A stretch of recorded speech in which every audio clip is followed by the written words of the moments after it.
Hey guys, it's Tuesday, February the 2nd. We did not cover a lot today because we had a lot of just off-task discussions, which was good for our mental health. It was just a nice day. We talked about all kinds of things. Previous teachers, students moving to Rocky Mount, their jobs, their ages, yeah, them going to college. So yeah, today we did not cover much new material. So your exit ticket was edited to 2 questions instead of 4. So each question will be worth each question will be worth 10 points apiece. So just remember that with your exit ticket. I'll grade number 1 and 2, and then numbers 3 and 4 will be on your exit ticket for February the 3rd. All right, so what we reviewed today. All right, yesterday we talked about the things that affect a company that a company can control, and then the things that a company cannot control. So this question is talking about external factors. So external factors like this storm that knocked out these power lines, external factors are things that affect the company that they cannot control. So can a company control the number of items in their store, like where they're located? Sure, they can control what shelves to put them on. Can they control what customers buy? Nope. So, consumer buying power, that is a factor that businesses cannot control.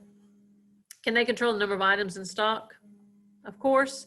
And then can they control what kind of credit they give to their customers? Absolutely. Now, an internal factor, a factor that businesses can control. So can they control opinions of others? No. Can they control their competitors? No.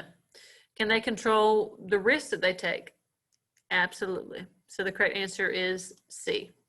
Now, market share is kind of like if you've got the burger market or the burger industry, and then like if McDonald's controls most of the burger industry, McDonald's would control the burger market. And I think that's all we reviewed today. Yep. All right, so new stuff. The only new stuff that we covered today, a buyer's and a seller's market. So with a buyer's market, that's what we like to do. When we are buying something, it's when we like to buy something. So when? When it's cheap. When there's extra stuff and we can find it, and when the demand is low. So buyer's market will be like this housing industry. You go and you see a bunch of houses for sale. That means that you can probably get a pretty good price on one of those houses because there are so many for sale. It's kind of like the difference between moving to Rocky Mount, that would probably be a buyer's market, versus moving to Raleigh. Raleigh will be very expensive, so that will be a seller's market. So a seller's market is when the demand is high, prices are extremely high, there's low inventory, so there's not a lot of availability with the product. Just like an Apple iPhone. Demand is high, prices are high, that's a seller's market. So buyer's market, prices are cheap. Seller's market, prices are high. Now a bull market versus a bear market. So just keep these separate. A buyer's market and a seller's market, that has to do with what we are buying. So products that we're buying, like this little Scentsy room spray. This would be, the price for this was pretty expensive. So this would be considered to be under a seller's market. We're like this off-brand bottle of water, Circle K bottle of water, I think it was like 69 cents. This would be a buyer's market because it was cheap. People would normally have name brand stuff, but I buy off-brand water because it's cheaper, because it's a buyer's market. Now a bull market versus a bear market, this is when we're talking about investing in the stock market. So if you've got a company, let's say Nike, and you like that company, you feel like it's a pretty solid company, and you wanted to give Nike some of your money to expand, to grow, then what happens is that little chunk of change that you've given Nike, that money hopefully will grow. But the only thing is, with the stock market, it's a little bit like gambling, because you can never predict what's going to happen with the market. Just like COVID, nobody could ever predict that COVID would hit. So those people that had money with a lot of companies lost money.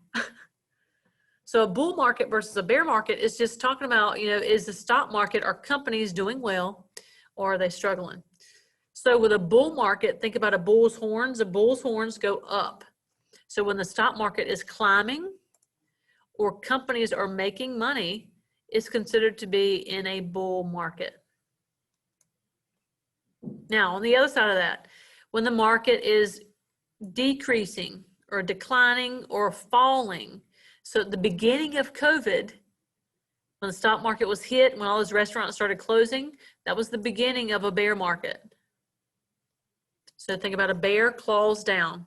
Bear market, stock market is falling down. Bull market, horns up, stock market is climbing. Bear down, bull up.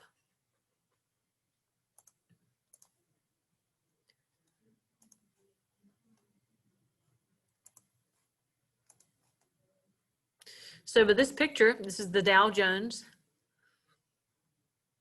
This would be an example of a bear market because it's red and the stock graph is falling. Just a little recap with a buyer's market. Remember, demand is low, inventory is high. There's, you know, fewer offers. There's price reductions. Seller's market, demand is high, price is high, inventory is low. And that's what we covered for today. We'll review this stuff tomorrow. Go into Canvas, do your 2 questions in your exit